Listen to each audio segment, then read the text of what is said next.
would also like to add in the idea that the kind of carrying the torch of urban fantasy for a long time was comic books. Just had purely just pure fantasy going on. Some of it, some of it they borrowed some science fiction elements. Some of it was you have guys like Iron Man. Some of it was they went and took old elements and legends and stories and put them together like the Mighty Thor.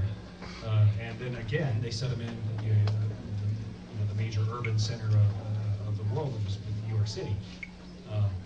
So I think they were probably for a long time they were probably carrying the real torch of that same that same frame of storytelling, bringing those incredible elements into the everyday.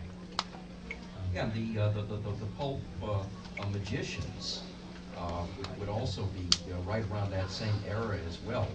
They were probably some of the earliest urban fantasy heroes. Mandrake the Magician, all of the comic book sorcerers, Sargon the Sorcerer from the 30s and 40s. Right. There's lots of projects. Right here. If you're looking at Grimm talking about the woods, because the woods are right there.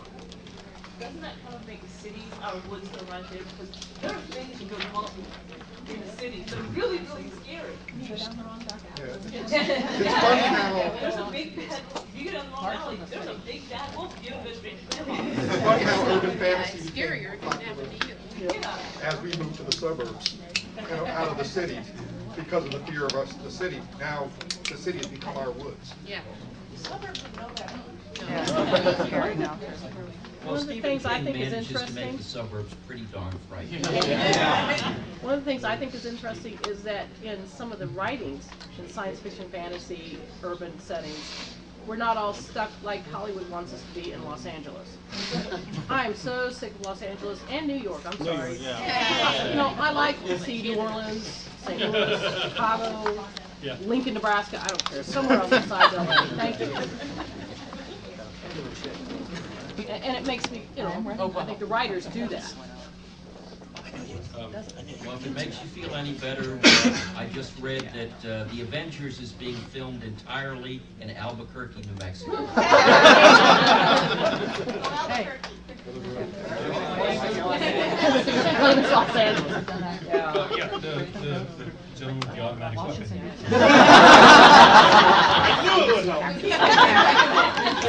I've lived in several different size areas, and one of the most telling things is the farther away from the city you go, the more self-sufficient everyone is. And it's actually become the point where back then, if you're all alone, oh God, if you don't know how to make a shingle and somebody, a storm rips the shingles off your roof, you're up a creek. Now, everybody out in rural areas has the tools. They can build a brand new house should the worst happen. But when you get into a city, everyone depends on the services being there. And the least self-sufficient people have all moved to cities because they can all help each other out. And it's terrifying to think that that person you've walked past every day and you've never needed to know their name is actually willing to turn around and kill you.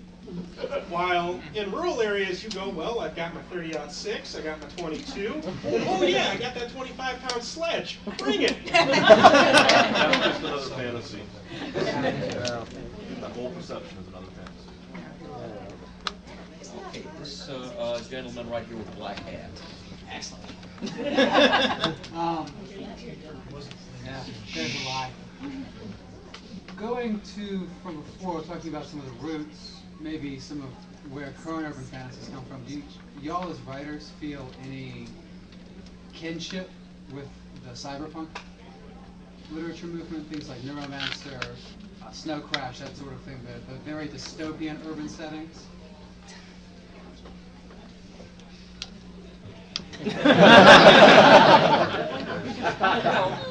I mean, if you think about it, Neuromancer really was urban fantasy, probably more so than science fiction, because Gibson later admitted when he was writing the book, he didn't know what a modem was. He thought, he'd heard the word and thought it sounded interesting, and kind of made it up as he went along. But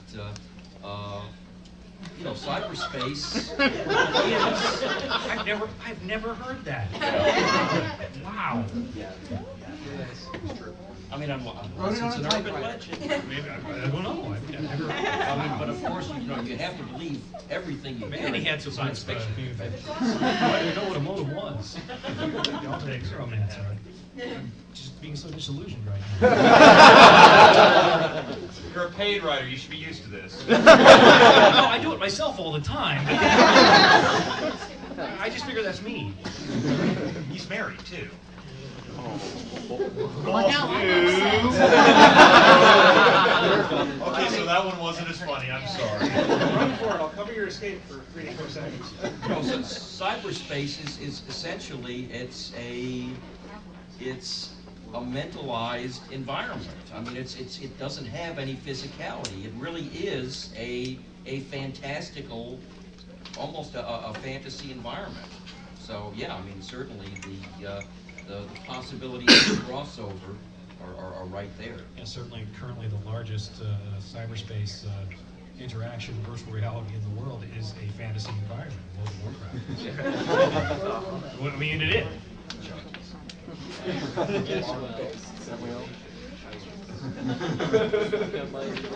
Okay, this young lady right here. Along similar lines, I guess this is more for Jim and Shannon because I'm not familiar with your work, Mr. Fox. But both of you have written books that are not urban fantasy, but are in your case fantasy and in yours romance, so they cross over. What do you find different about writing urban fantasy and paranormal romance, which I guess are sort of, they're really the same thing. What do you find different about writing urban fantasy than from the genre in its purer form? That's very bad phrasing, I'm sorry. No, actually, that's a really common topic in conventions, is what's the difference between paranormal romance and urban fantasy. A lot of it's, tone, and, there's a lot of first person in urban fantasy, is more third person over on the romance side, so you get multiple viewpoints, so you know who wants who. And I think part of it is, obviously the world building's a little different. If you're going to go at it from couples, I think it's different than going at it from a single protagonist. So each book, in my world, each book focuses on one couple, and then you don't really see them as the focus again, where obviously in Jim's it's Harry all the way through, so I think there's a big difference there. It was more, how is writing romance different from writing urban romance, or urban fantasy romance, or... There's more boinking. The very best of all worlds.